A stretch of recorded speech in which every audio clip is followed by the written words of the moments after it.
हाय।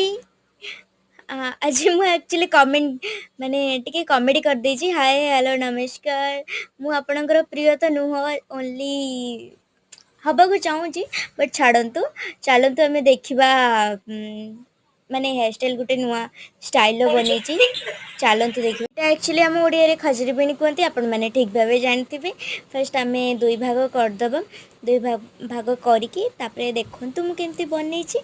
ଆଉ କମେଣ୍ଟ କରିବେ ଯଦି ମୁଁ ଭଲ ବନେଇଛି। ମୁଁ ୟାକୁ ଶିଖିବା ପାଇଁ ବହୁତ ଦିନ ଟାଇମ୍ ଲାଗିଗଲା।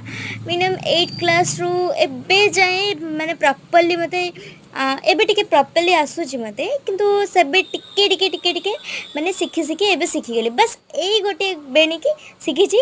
ଆଉ ଯେଉଁ ତିନିଟିକିଆ ବେଣୀ ସେଇଟା ଆପଣମାନଙ୍କୁ ଯଦି ଆପଣମାନେ କମେଣ୍ଟ କରିବେ ତ ମୁଁ ଆପଣମାନଙ୍କୁ ବି ଦେଖେଇଦେବି ମାନେ କରିକି।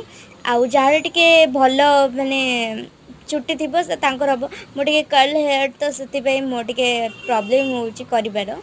ଆଉ ବହୁତ ବଢ଼ିଆ ଲାଗେ ଏଇ ବେଣୀଟା ବନେଇକି। ଆପଣମାନେ ଟ୍ରାଏ କରନ୍ତୁ। ଆଉ ଦେଖନ୍ତୁ ମୁଁ କେମିତି ବନଉଛି।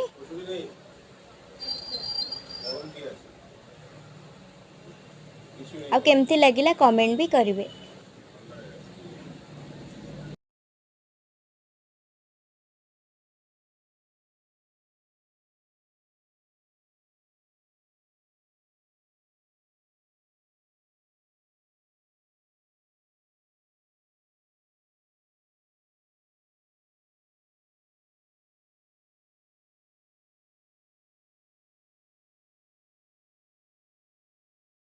କିନ୍ତୁ ପ୍ଲିଜ୍ ମୋତେ ବ୍ୟାଡ଼୍ କମେଣ୍ଟ ଦେବେନି। ଯଦି ବି ଦେବେ କମେଣ୍ଟ, ବ୍ୟାଡ଼୍ କମେଣ୍ଟ ଦେବେନି। କାହିଁକିନା ମୁଁ ଆକ୍ଚୁଆଲି କେବେ ମାନେ ଫେସ୍ ଦେଖିବା ପାଇଁ ଚାହୁଁନଥିଲି। ତ କୁକିଂ ଭିଡ଼ିଓ କରୁଥିଲି, ତ ମୁଁ ଭାବିଲି କି ଆରେ ଏଇ ଯେଉଁ ବେଣୀଟା କରୁଛି କି ପୋଷ୍ଟ କରିଦେବା ବେଟର୍ ହେବ କି, ମାନେ ଏମିତି ଆଗ୍ରହ କରିକି ମାନେ ମାନେ ପୋଷ୍ଟ କରିଛି। ତ ପ୍ଲିଜ୍ ମାନେ ଖରାପ କମେଣ୍ଟ ଦେବେନି ପ୍ଲିଜ୍।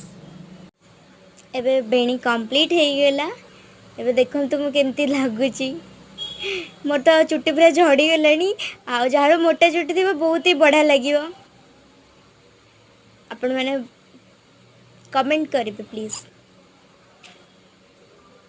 ଆଉ ଏମିତି ଟିକେ ଓପେନଲି ଇଏ କରିଦେଲେ ବହୁତ ବଢ଼ିଆ ହେବ।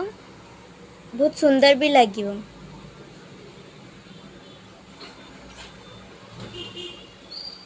ଏବେ ମୁଁ ସଜବାଜ ହେଇକି ପଳେଇ ଆସିଛି। ଥ୍ୟାଙ୍କ